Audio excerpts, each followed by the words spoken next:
వారికి వాళ్ళు చైర్మన్గా తీసేసిన కొద్దీ కోట పోయి తెచ్చుకుంటున్నారు.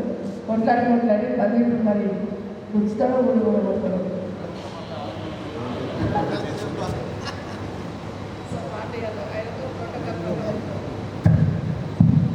పాండే యాదవ్ గారికి, అదేవిధంగా వెంకటేశ్వర గారితో పాటు అబ్బాయి గారికి థ్యాంక్ యూ సో మచ్. అబ్బాయి మంచి ఫంక్షనాలు ఇచ్చినాం మా పార్టీ కోసం, థ్యాంక్ యూ సో మచ్. కానీ ఓన్లీ మనకు మాత్రమే ఉంటుంది.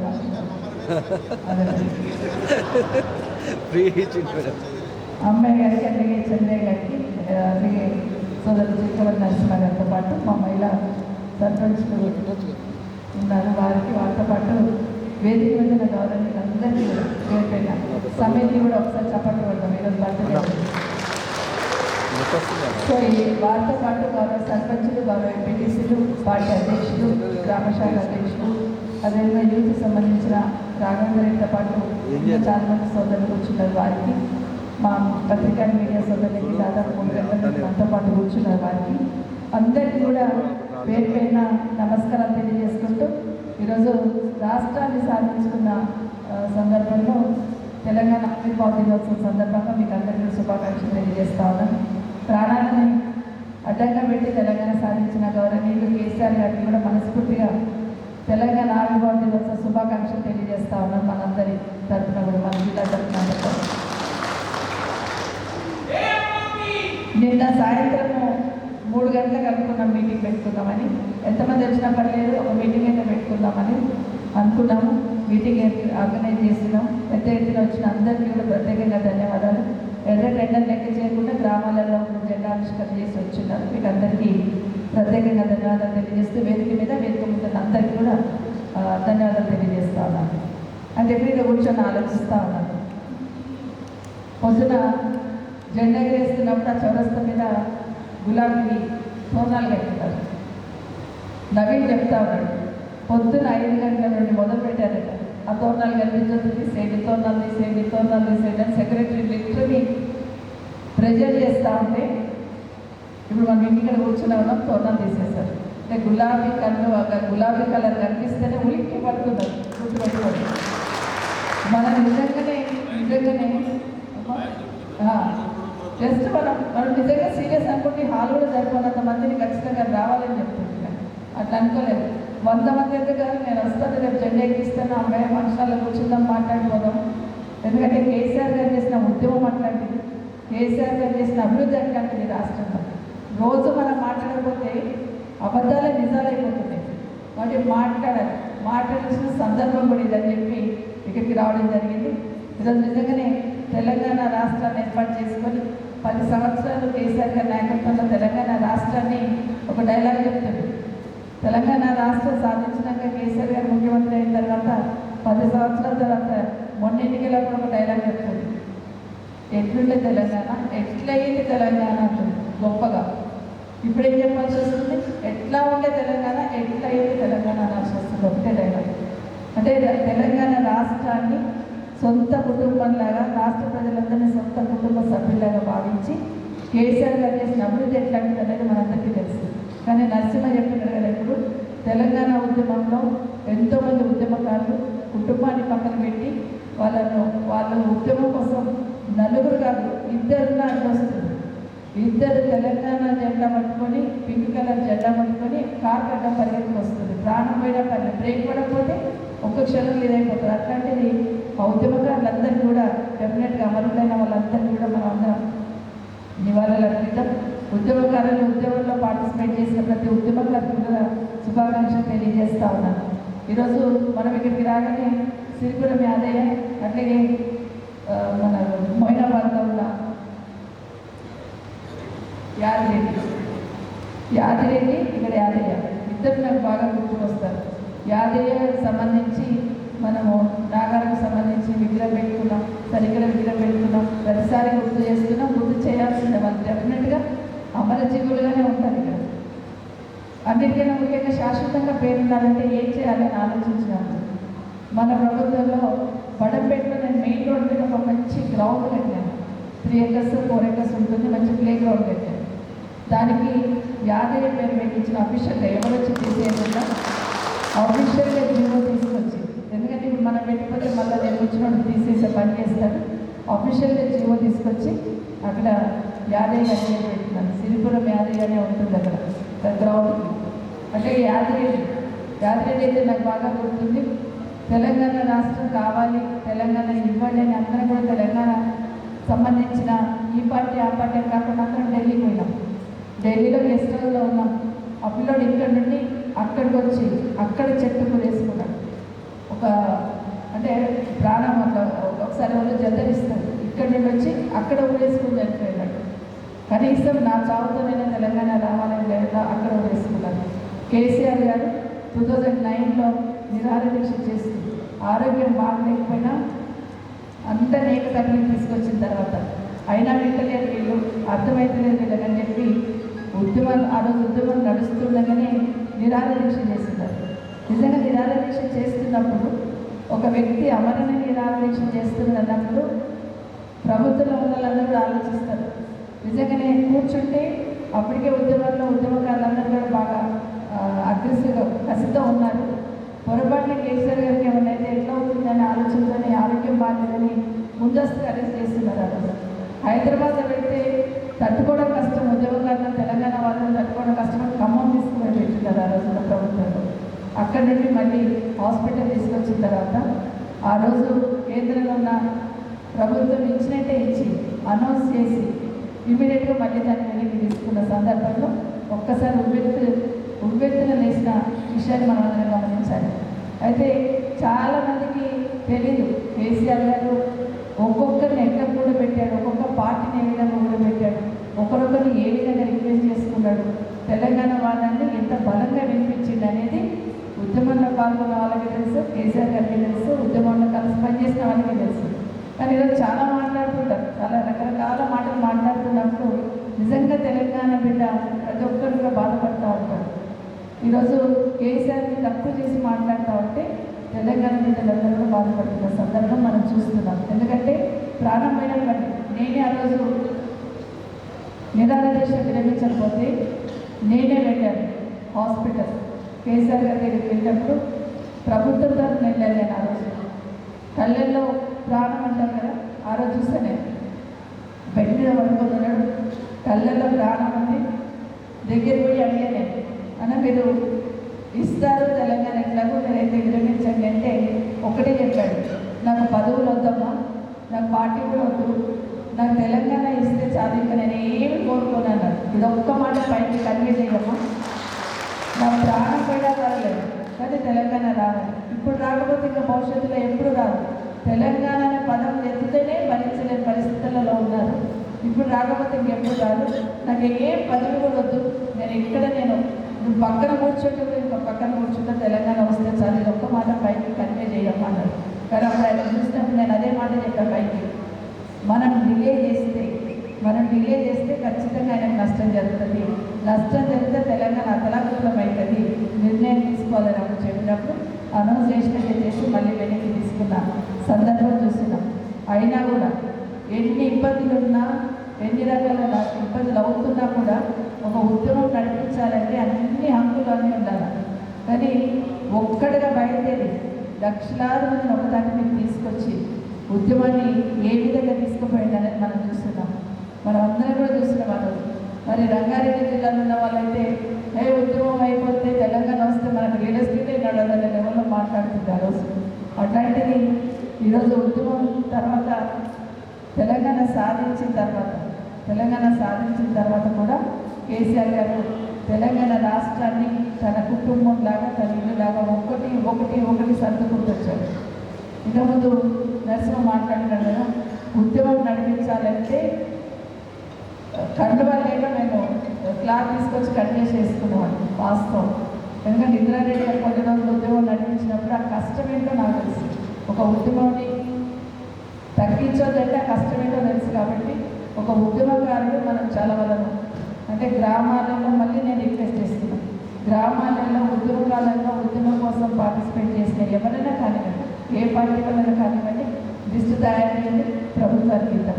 గతంలో కేసీఆర్ గారు చాలామంది ఉద్యమకారుల కుటుంబాలకి, అమరులైన వాళ్ళకి, ఉద్యమకారుల కుటుంబాలకి ఉద్యోగాలు ఇచ్చిన విషయాన్ని కూడా గుర్తు చేసుకోవాల్సిన అవసరం ఉంది. అన్నిటికన్నా గొప్పగా అసలు ఉద్యోగాలకు ఏమీ చేయలేదంటారు కదా, కానీ కాదు కేసీఆర్ గారు అందరినీ వెతికి ఉద్యోగం ఇప్పించిన సందర్భంలో కొంతమందికి మిస్ అయి ఉంటుంది.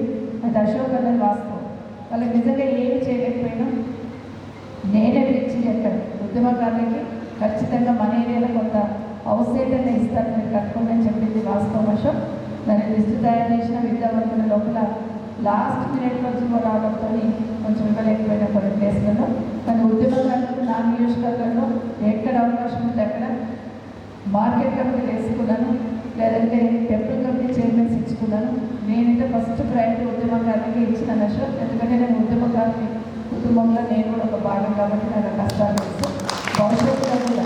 భవిష్యత్తులో నాకన్నా ఉద్యమకారులు నరసింహ చెప్పినట్టు గులాబీ కప్పుకున్న ప్రతి ఒక్కరిని కూడా కాపాడుకోవాల్సిన బాధ్యత నాకు ఉంటుంది నా నియోజకవర్గంలో. మరొకసారి మీకు అందరికీ కూడా తెలియజేసుకుంటూ 10 సంవత్సరాలలో కేసీఆర్ గారు ముఖ్యమంత్రిగా ఎన్ని అద్భుతాలు సృష్టించిందని మనందరికీ తెలుసు. తెలంగాణ వస్తే చిమ్మ చీకటి అవుతుంది, కరెంటే ఉండదన్నారు. అట్లాంటిది ఛాలెంజ్గా తీసుకొని 24 గంటల కరెంటు తీసుకొచ్చి అది కూడా ఉచితంగా ఇచ్చిన ఘనత కేసీఆర్ గారిది. మనం చెప్పుకుందాము, ప్రతిదీ మనం మాట్లాడాల్సిన అవసరం ఉంది. ఒకటి మాట్లాడకపోతే పొద్దున్న లేస్తే మైక్ పట్టుకుని అబద్ధాలు చెప్తున్న వాళ్ళ అబద్ధాలే నిజమైపోతుంది.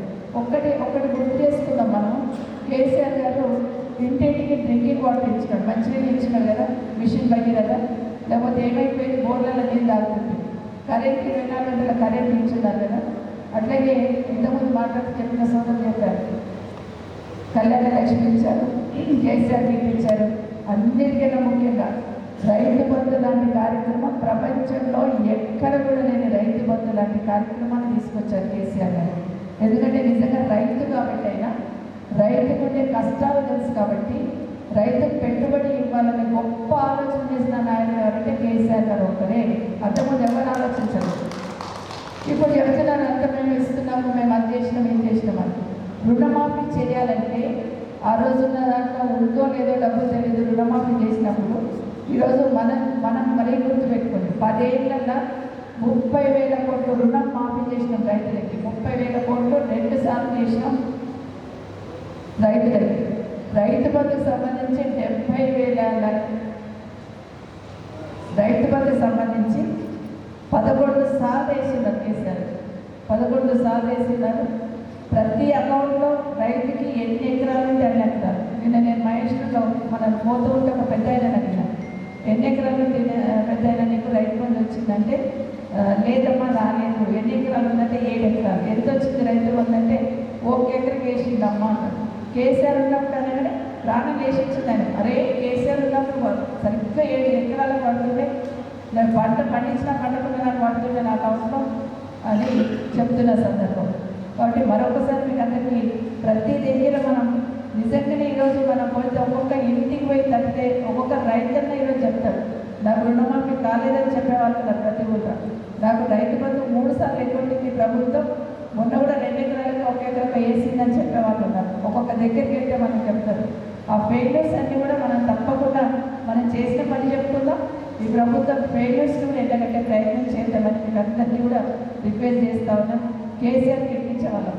కేసీఆర్ కిట్ ఇచ్చినప్పుడు మనం అనుకుంటాం ఎలక్షన్ కోసమో ఓట్ల కోసమో కేసీఆర్ కిట్ పెట్టి ఇచ్చున్నాం అనుకుంటాం. కానీ ఒకరోజు కేసీఆర్ గారు మాతో ఏం చెప్పారు తెలుసా, నేను అడిగాను కేసీఆర్ కిట్ అంటే ఆ కిట్లో అన్నీ పెట్టి ఇచ్చున్నారు. పిల్లలకు కావాల్సిన సామాన్ అంతా పెట్టి తల్లి కూడా 2 చీరలు పెట్టి కిట్ ఇచ్చున్నారు. కిట్ ఇచ్చినా కానీ మరి పైసలు ఎందుకు ఇచ్చిండ్రని అని అడిగాను. ఆడబిడ్డ కొడితే 13,000, కొడుకు కొడితే 12,000 వేసినారు కదా, అవి ఎందుకు ఇచ్చారని అడిగాను. కేసీఆర్ గారు ఏం చెప్పారు తెలుసా, నిజంగా తండ్రి గుర్తుకొచ్చాడు. చాలామంది పేదవాళ్ళు ఉంటారు, రెక్కాడితే కానీ డొక్కాడని వాళ్ళు ఉంటారు. పొద్దున్న లేస్తే పొలాలకు వెళ్ళిపోతుంటారు. వాళ్ళు పని చేసుకుంటే కానీ వాళ్ళకి గడవదు. బాల్యంతో ఒక 4 రోజులు కాగానే పిల్లకి వచ్చాం 4 రోజులు నిండగానే ఇక నువ్వు మా పొలంకు పనికి పో అంటారు. ఇట్లా పని పోయిందాక నడవదు కాబట్టి బాల్యంతా పనిపోతే ఇక్కడ పిల్ల ఏడుస్తుంది, అక్కడ బాల్యంతా కష్టం ఉంటుంది. కాబట్టి నేను వేసిన 10,000 3 నెలలు తల్లి పిల్ల ఇట్లా ఉండాలనే ఉద్దేశంతో నా 13,000 వేసినామా అని చెప్పాడు. ఎవరైనా ఆలోచిస్తారా? ఇప్పుడు ఇందిరమ్మ ఇల్లు అని ఇస్తున్నారు కదా, పార్టీ కన్ను కట్టుకున్నట్టుగా ఇందిరమ్మ ఇల్లు. కేసీఆర్ అట్లా చూశాడా? కేసీఆర్ కిట్ ఎవరైనా కానీ కులం మతం పార్టీ సంబంధం లేదు, కేసీఆర్ కిట్ ఇద్దాం. ఇది ఎవరైనా కానీ న్యూట్రిషన్ కిట్ అని ఇచ్చారు. న్యూట్రిషన్ కిట్ అంటే మనము అమ్మాయి డెలివరీ, అమ్మాయి ప్రెగ్నెంట్ కానీ హాస్పిటల్ తీసుకోకపోతే ఏం చెప్తారు? రక్తం తక్కువ ఉంది, బాగా బలమొచ్చే వస్తువులు ఏమైనా దీనికి ఏంటంటారు. పేద కుటుంబాలలో సాధ్యమవుతుందా? ఆ ఫుడ్ తినడమే కష్టం. ఇంకా బలమైన పదార్థాలు కాజులు కిస్మిస్లు కొనుకొచ్చి పెట్టమంటే సాధ్యమవుతుందా? పెడతారా? పెట్టరు. కాబట్టి వాళ్ళందరికీ రక్తహీనతతో ఇబ్బంది పడే గర్భిణీ స్త్రీల కోసం న్యూట్రిషన్ కిట్ అని పెట్టారు. మరి రెండింటిలో ఏం లోపం ఉందంటే రేవంత్ రెడ్డి క్యాన్సిల్ చేసిండు. ఈ రెండింటిలో కేసీఆర్ పేరు ఇష్టం లేకపోతే పేరు మార్చుకో. బతుకమ్మ చీరలకు మార్చుకున్నట్టు బతుకమ్మ చీరలు కూడా కేసీఆర్ పేరు కాదండి. బతుకమ్మ ఎప్పటి నుండో తాతలు నాటుకున్న పేరు మీద చీరలు ఇచ్చినట్టు కేసీఆర్ గారు. ఆ బతుకమ్మ పేరు నచ్చక ఇంద్రమ్మ పేరు పెట్టుకున్నాం. మరి కేసీఆర్ కిట్ కేసీఆర్ పేరు తీసేసి కిట్ ఇవ్వచ్చు కదా, అవి బంద్ చేస్తున్నాడు. ఇవి కదా మనం మాట్లాడాలి. కేసీఆర్ ఇలా చేస్తున్నాడు, మరి రేవంత్ రెడ్డి ఇలా చేస్తున్నాడు. ఇది కరెక్ట్ అని చెప్పాల్సిన అవసరం ఉంది. ఇంకొక మాట చెప్తున్నాడు, 1,00,00,000 మంది ఆడబిడ్డని కోటీశ్వరులు చేస్తున్నారు. ఎక్కడ ఒక్క కోటీశ్వరులు చేస్తున్నారు. మాటలే తప్పిస్తే ఏమో చెప్పినారా సోదరులు, మాటలే తప్పిస్తే పని అనేది లేదు ఈ ప్రభుత్వంలో. బాగా చెప్పుకోవడం మాత్రం నేర్చింది ఊరికేనే. ఏమిటంటే రైతులకి లక్షాధికారులు చేస్తారట, రైతులకి రైతు బంధేయుడు, రైతులకు యూరియా దొరకదు, రైతులు పంటలు పండిస్తే అమ్ముకుందామంటే మార్కెట్లో తీసుకోడు. కరోనా వచ్చినప్పుడు కూడా మనం పొలాల దగ్గరికి పోయి తీసుకున్నాం, ధాన్యం కొన్నాం. కానీ ఈ 2 నెలల నుండి చూస్తే రైతులు కళ్ళల మీద చచ్చిపోతున్నారు, ధాన్యం మీద వండుకొని చచ్చిపోతున్నారు. అమ్మనీక లేక వర్షం అంతా ఏడుస్తున్నారు. ఎంతో కొంత కొనునాయన ఏడుస్తున్న సందర్భం మనం చూస్తున్నాం. రైతు గోస ఎడుతుంది అనేది తెలంగాణ రాష్ట్రంలో మళ్ళీ ఈరోజు మనం చూస్తున్న సందర్భం. సో వాళ్ళందరినీ కూడా మనం భరోసా కల్పించాలి. ఖచ్చితంగా వాళ్ళ తరఫున మనం పోరాటం చేయాలి. అడుగడుగులు అట్లాంటి వాళ్ళు ఎక్కడ కనిపించినా వాళ్ళ పక్షాన మనం అడగాల్సిన అవసరం ఉందని మీకు మనవి చేస్తూ ఉన్నాను. ఈరోజు యూరియాకి సంబంధించి ఒక్కటి బాగా గుర్తుపెట్టుకోండి, బీజేపీ కాంగ్రెస్ వేరు కానే కాదు. బీజేపీ కాంగ్రెస్ ఒకరు కాపాడుకుంటూ ఎట్ల ముందు పోతుంది అనేది మనం చూడాలి. యూరియా వచ్చినప్పుడు యూరియా లేదు, యూరియా దొరకలేదు, యూరియా రైతులకు ఎక్కడ కావాలన్నా దొరకట్లేదు. యాప్ పెడతారంట, యాప్ ఇస్తారంట. కేసీఆర్ ఉన్నప్పుడే ఒక ఫోన్ కొడితే యూరియా ఆటోలు వేసుకొచ్చి ఇచ్చేసిపోతుండట. కానీ ఇప్పుడు రైతు గంటలు లైన్ నిలబడితే కూడా ఆఖరికి రైతుకు సంబంధించిన కుటుంబ సభ్యులు ఆడబిడ్డలు గేట్ ఎక్కి సర్కస్ పెట్టి చేయాల్సి వచ్చింది. సో అట్లాంటి దౌర్భాగ్యం ఎందుకు వచ్చింది? ఇప్పటికి 10 సార్లు పోయినాడు కదా రేవంత్ రెడ్డి. ఢిల్లీకి పోయినప్పుడల్లా ప్రధానమంత్రితో మాట్లాడతారు కదా. మొన్న మన రాష్ట్రానికి వచ్చిన ప్రధానమంత్రి కూడా 2 సైకిల్ చూసుకున్నాం కదా మనం. నేను నాతో కలిసి పని చేయండి, సిగ్గుపడుతున్నాడు ఆయన, మళ్ళీ అడుగుతున్నాడు కలిసి పని చేయాలి. సినిమాలలో చూపిస్తాడు, హీరో ఎవరో చోటు చూసుకున్నాడు. ఆయనేమో నాతో కలుపు అంటున్నాడు, ఈయనేమో ఇది చేస్తున్నాడు, ఈయనేమో ఇట్లా చూస్తూ ఉన్నాడు. అదేంటి నాకు అర్థం కాలేదు. నేనంటే నేను నచ్చలేదంట మోడీ కంటే, ఇంకేంటే నచ్చదు. ఈ రాష్ట్రంలో ఉన్న సమస్య చెప్పాలి కానీ ముఖ్యమంత్రి నీ ఒడ్డు పొడుగు చూసి నిధులిస్తారా ఏమన్నా? మీ ఒడ్డు పొడుగు చూసి పనులు చేస్తారా? ఏం మాట్లాడుతున్నారు అర్థమవుతుందా? బాగా గుర్తుపెట్టుకోమని చెప్తా ఉన్నాను. ఇదే కాకుండా నేనేమంటున్నాడు, నువ్వు ధాన్యం వంటలేవు కాబట్టి ఇక చూపిస్తాను ఆ తడాన్ని అంటున్నాడు. మరి నీకేమైంది? రాష్ట్ర ప్రభుత్వానికి ఏమైంది? రాష్ట్ర ప్రభుత్వమే కొనవచ్చు కదా, రాష్ట్ర ప్రభుత్వమే తీసుకోవచ్చు కదా. అంతకుముందు కేసీఆర్ కొనలేదా? కేసీఆర్ ఉన్నప్పుడు ఇంతకు ఎక్కువ పండినాయి పంటలు, మరి కేసీఆర్ కొన్నారు కదా. ఎందుకు కొనట్లేదంటే బోనస్ ఇస్తాడు కదా, బోనస్ ఎగ్గొట్టడానికి రైతులకు ఇబ్బంది పెడుతున్నాడు. ప్రభుత్వం కొనకపోతే దళారులకు అడ్డి కాసేరు అమ్ముకుంటారు కదా అని ఆలోచనతోని చేస్తున్న విషయాన్ని మనము మాట్లాడుతూనే ఉండాలి. 10 మంది దగ్గర మాట్లాడితే అర్థమవుతుంది. మాట ముందు ఈరోజు చెప్తున్నాడు, అన్నీ చేసేసిన నేను ఇచ్చిన మాట ప్రకారం ఇప్పుడు నవీన్ అడుగుతున్నా, అన్నీ చేసేసిన అంటున్నాడు. 99 రోజులు ప్రగతి ప్రణాళిక ప్రజాపాలన ప్రగతి ప్రణాళిక 99 రోజులు నడిపించింది. 99 రోజులు మన సర్పంచులందరూ ఇక్కడే ఉన్నారు. ₹1 వచ్చిందంటే ₹1 రాలేదు. ఇప్పటికీ ఫ్యూచర్ సిటీ అని 10 సార్లు వచ్చిపోయాడు మన దగ్గరికి. ఇటుకే వెళ్ళినప్పుడు వచ్చిపోతాడు, నాకు తీసినప్పుడు ఒక బిల్డింగ్ కడుతున్నాడు ఫ్యూచర్ సిటీ ఆఫీసు, ఏమీ లేదు, ఒక బిల్డింగ్ కడుతున్నాడు. బునాది తీసినప్పుడు వచ్చిపోయాడు, ఇటుక పెట్టినప్పుడు వచ్చిపోయాడు, గోడలు పెట్టినప్పుడు వచ్చిపోయాడు, కిటికీలు పెట్టినప్పుడు వచ్చిపోయాడు, డోర్లు పెట్టినప్పుడు వచ్చిపోయాడు, స్లాబ్లు వేసినప్పుడు వచ్చిపోయాడు. రేపు 10 సార్లు వచ్చిపోయాడు కదా ముఖ్యమంత్రి గారు. మరి ఇక్కడికి వచ్చినప్పుడు ఈ నియోజకవర్గం కావచ్చు, ఇబ్రాహీంపట్నం కావచ్చు, ఒక్క రూపాయిని అనౌన్స్ చేసిందా మా నియోజకవర్గం? అనౌన్స్ చేయలేదు. రావడం, భయపడడం, కేసీఆర్ అక్వైర్ చేసిన భూమిని ఇలవడం, కేసీఆర్ అక్వైర్ చేసిన భూమిని కొబ్బరికాయ కొట్టడం, మళ్ళీ కేసీఆర్ ఏం లేదు, మళ్ళీ కేసీఆర్ని తిట్టడం, కేసీఆర్ని చావడం. ఇది తప్ప మరి ఈ నియోజకవర్గానికి ఏమైనా ఇచ్చుకోవాలని ఆలోచన వచ్చిందంటే వచ్చినప్పుడల్లా ఇక్కడికి ఏమైనా గుంజుకోవాలని చూస్తున్నాడు. ఒకసారి వచ్చినప్పుడేమో మెడికల్ కాలేజ్ గుంజుకోపోయాడు, ఒకసారి వచ్చినప్పుడేమో మనకు 240 కోట్లు కేసీఆర్ సిమెంట్ రోడ్డుకి ఇచ్చింది, అవి మాయం. మళ్ళీసారి వచ్చినప్పుడేమో మెట్రో ట్రైన్ మాయం. వచ్చినప్పుడల్లా భూములు మాత్రం మాయమైతేనే ఉన్నాయి మన దగ్గర. వచ్చినప్పుడల్లా భూములు పొందనే ఉన్నాయి. ఆ రోజు ఎన్నికల ముందు ఏం మాట్లాడింది రేవంత్ రెడ్డి అనేది థ్యాంక్స్ టు సోషల్ మీడియా. ఇప్పుడు సోషల్ మీడియాలో ముందే మాట్లాడింది, తర్వాత ఏం మాట్లాడింది చాలా బాగా చెప్తున్నారు. ఎంత బాగా చెప్తున్నారంటే మనిషికి ఒక మనిషిలో ఇద్దరుంటారు అనడానికి సాక్ష్యం రేవంత్ రెడ్డి గారు.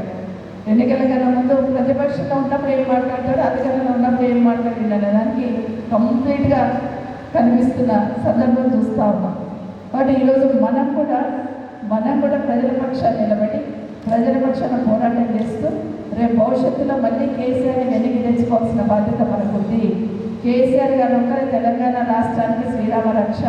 మొన్న ఒక ఆయన చెప్తున్నాడు నాకు, కేసీఆర్ గారు ఒక్కరే శ్రీరామ రక్ష, కేసీఆర్ గారు ఒక్కరే తెలంగాణ చుట్టూ కడ్డీలు ఇచ్చినట్టు ఉంటాడు, కడ్డీలు వేసినట్టు, పొలం చుట్టూ కడ్డీలు వేసినట్టు కేసీఆర్ ఉంటే తెలంగాణ చుట్టూ కవాత్ చేస్తున్నట్టు ఉంటాడు, ఎవరు ఎంటర్ కానీ కూడా భయపడతారు. కానీ ఇప్పుడు అందరూ తెలంగాణ మీద దాడి చేసే ప్రయత్నం చేస్తున్నారు. తెలంగాణ అస్తిత్వాన్ని దెబ్బకొట్టే ప్రయత్నం మళ్ళీ మొదలుపెట్టున్నారు. అందరూ కలిసి చేసే ప్రయత్నం చేస్తున్న విషయాన్ని గమనించి ఖచ్చితంగా కేసీఆర్ గారు మన కోసం, మన తెలంగాణ కోసం, తెలంగాణ ప్రజల కోసం కేసీఆర్ గారు రావాలి. మరొకసారి మనం అందరం కూడా పునరంకితం అవుదాం. మళ్ళీ తెలంగాణ రాష్ట్రానికి కేసీఆర్ గారి నాయకత్వం వచ్చి ముఖ్యమంత్రి అయ్యేటట్టు మనమందరం మరొకసారి పునరంకితం అవుదాం. తెలంగాణ రాష్ట్రాన్ని బాగా చేసుకుందామని కూడా మీకు అందరికీ తెలియజేసుకుంటూ చాలా చేస్తున్నారు కేసీఆర్ గారు. గురుకులాలు ఏర్పాటు చేస్తున్నారు.